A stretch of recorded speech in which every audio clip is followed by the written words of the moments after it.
Bienvenidos a una nueva mañana de radio. Es 3 de mayo del año 2024. Feliz Día Mundial de la Libertad de Prensa, presidente.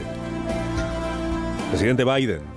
Presidente Biden, que hay otros presidentes, además del nuestro, hay otros presidentes.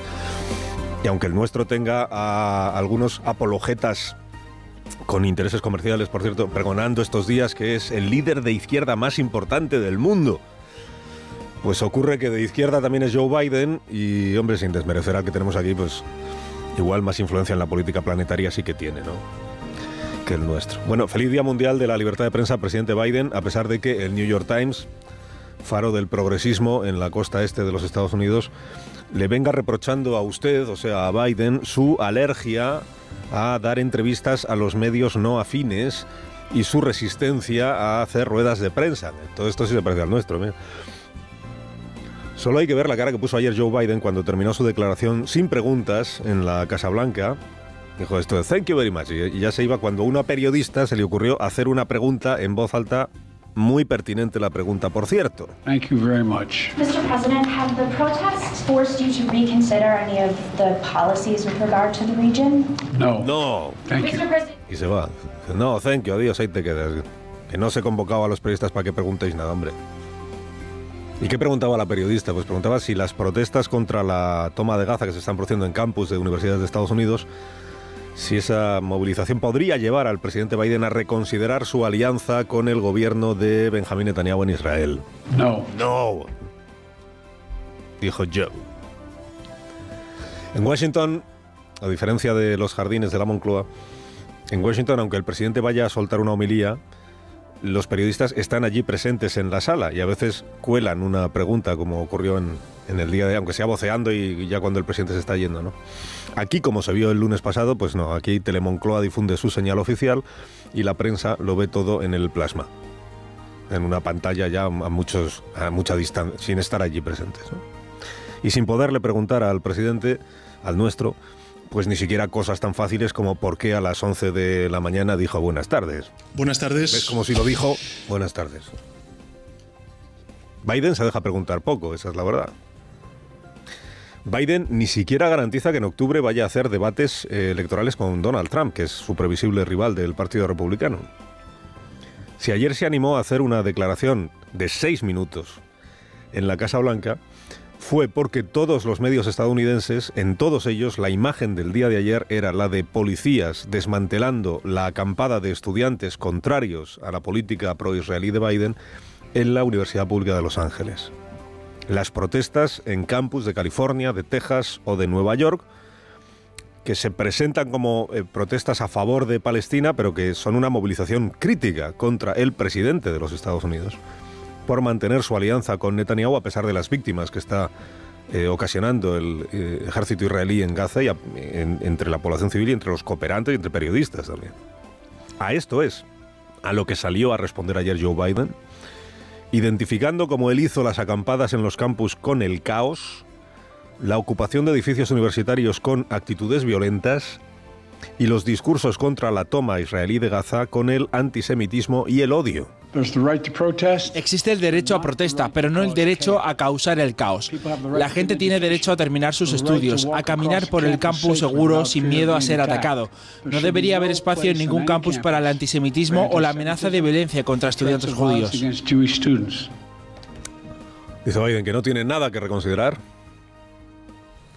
Él está en la Casa Blanca intentando que la última oferta de Netanyahu a Hamás prospere. La última oferta es un alto el fuego y la liberación de los rehenes. Él está ahí haciendo política, dice, intentando solucionar el asunto. No va a cambiar su posición. No.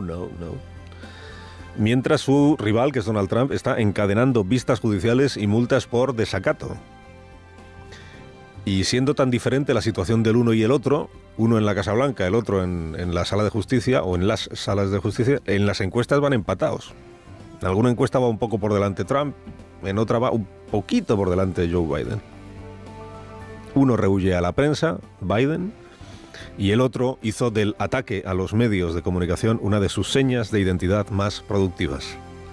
Fue uno de los que popularizó esto de los pseudomedios.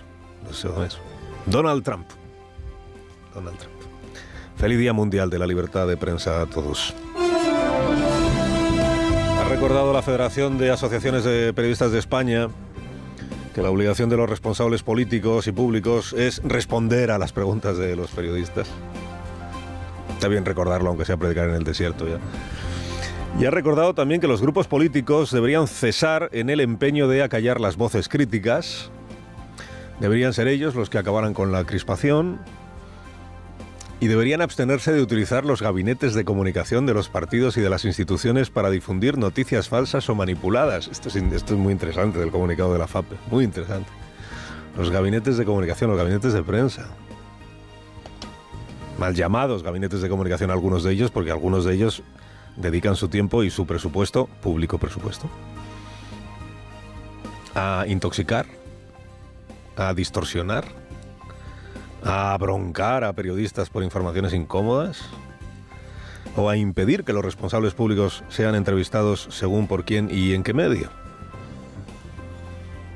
Es que hay mucho periodista que en efecto se formó como periodista, pero que hoy está en comisión de servicios políticos. Y por tanto no están en el periodismo, están en la gresca política desde gabinetes de comunicación. Y desde ahí aleccionan sobre el oficio a los que sí están o estamos en el oficio. Algunos que están en la gresca política a la vez mantienen puestos directivos en asociaciones de prensa. La desinformación y las noticias falsas, presidente, no son patrimonio de algunos digitales. La desinformación y el juego sucio anda también en algunos gabinetes de prensa. No es solo Miguel Ángel Rodríguez, no es solo Miguel Ángel Rodríguez.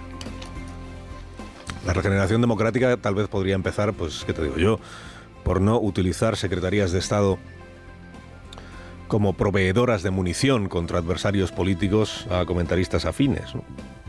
Me parece la idea. El Gobierno de Madrid celebró ayer el 2 de mayo con un nuevo acto a mayor gloria de la presidenta Díaz Ayuso, con una puesta en escena de culto a la líder, que hace pensar que si alguna vez Ayuso tiene una hija, la va a casar en el Escorial seguro. Demostró en todo caso la señora Ayuso que es capaz de hacer un discurso sin mencionar a Pedro Sánchez, el anticristo. Este es un prodigio político a la altura del que vienen demostrando los ministros que cumplen ya una semana sin haber pedido todos y a todas horas la dimisión de Díaz Ayuso. ¿Ven cómo es posible? No es posible. Ayer el ministro Bolaños hizo un elogio sincero de sus paisanos madrileños. Madrid es una región con ciudadanos tolerantes, hospitalarios, amables, educados, comprometidos, solidarios. Virtudes que en ocasiones echamos de menos en los gobernantes de Madrid y por eso cada día están más solos. Hombre, solos son los ministros que tienen mayoría absoluta. Y la mayoría absoluta se la han dado esos madrileños tan admirables que dice usted, son los que han puesto a Díaz Ayuso donde está. No vaya a parecer que se está deslegitimando el gobierno de Díaz Ayuso. El presidente Sánchez, repuesto de su pájara falsa, mitineó ayer en Barcelona afeándoles a los argentinos que hayan hecho presidente a Milei y a los brasileños que hicieran en su día presidente a Bolsonaro y a los estadounidenses que coronaran en su día a Donald Trump, ejemplos todos ellos para nuestro presidente de votar muy mal. Mirad lo que ha pasado en Argentina con el de la motosierra, que lo único que ha traído ha sido precariedad, confrontación y ruptura de la convivencia en un gran país al cual nosotros nos sentimos tan cercanos como es Argentina. Para sentirse tan cercano anda flojo de información el presidente, si de verdad se cree que la división social en Argentina la ha traído Milei. Si el de la motosierra es producto de la división, más que causa, es el que ha heredado, es el que se ha aprovechado electoralmente de la división. Al final, Milei es el legado del gobierno saliente de Fernández y Kirchner. Y a Milei, que en efecto es un populista extremista y de derechas, efectivamente, le han dado la presidencia los argentinos, presidente. No vaya a parecer que no le reconoce usted la legitimidad porque no es de su cuerda. El personalísimo y personalista secretario general del Partido Socialista Obrero Español, autor del mayor desdén que haya mostrado nunca un secretario general por su organización y por su equipo, porque ha ignorado a todos durante 5 días y les ha hecho creer que de verdad se iba. El secretario general del Partido Socialista se ha abonado al género epistolar y ha enviado una carta a los militantes del PSOE para darles la turra con el nuevo salmo responsorial favorito, que es este de la máquina del fango y los bulos. La democracia puede más que el fango y los votos más que los bulos. Así que hagamos que el próximo 12 de mayo gane la democracia al fango. Su mitin de anoche en Sant Boi. Predicó el presidente que el 12 de mayo hay que votar a Salvador Illa para ganarle al fango. Hombre, si por el fango se refiere a los más destacados impulsores de la desinformación que ha habido en España, que son los líderes independentistas del Procés, pues en efecto esos son los rivales más firmes que hoy tiene Salvador Illa, sí. Pero ocurre que no es eso, ¿no? El presidente identificó ayer el fango con Feijóo y con Abascal. La máquina del fango, sí. No se tome como insulto, no ha dicho el presidente que sean el fango, Abascal y Feijóo, sino que están detrás de la máquina del fango. No vaya a parecer que San Pedro Mártir insulta o deshumaniza a nadie. Pedro el humano jamás incurriría en un comportamiento como ese. Dijo ayer el presidente que somos más los españoles que preferimos el juego limpio al juego sucio. Y así es, presidente, así es. La mayoría de los ciudadanos prefiere la disputa educada a los bulos y a los desprecios. Pero hombre, apropiarse de la limpieza en política como si él fuera Teresa de Calcuta. Muy discutida, por cierto, Teresa de Calcuta también. Y como si todo el que no comparta sus políticas aplauda el insulto, eso en sí mismo ya es juego sucio y desinformación. Apropiarte del bien, identificar a tus adversarios con el mal, decir que esa es la mayoría social, en fin. Por cierto, hubo un tiempo en el que al gobierno le gustaba mucho repetir que en las encuestas la preocupación por el independentismo se había desplomado, prueba de su excelente política al respecto. ¿Se acuerdan cuando nos decían que solo un 2,7% de los encuestados por el CIS cita el independentismo o la cuestión catalana como principal problema de este país? Solo un 2,7%, o sea que ya no preocupa el asunto. Bueno, pues de los bulos y la desinformación son citados como uno de los 3 principales problemas de este país por el 1,9% de los españoles, según el CIS. El funcionamiento de la democracia es un problema para el 1,9% también de los ciudadanos, o sea, no llega a 2 de cada 100. 2 de cada 100.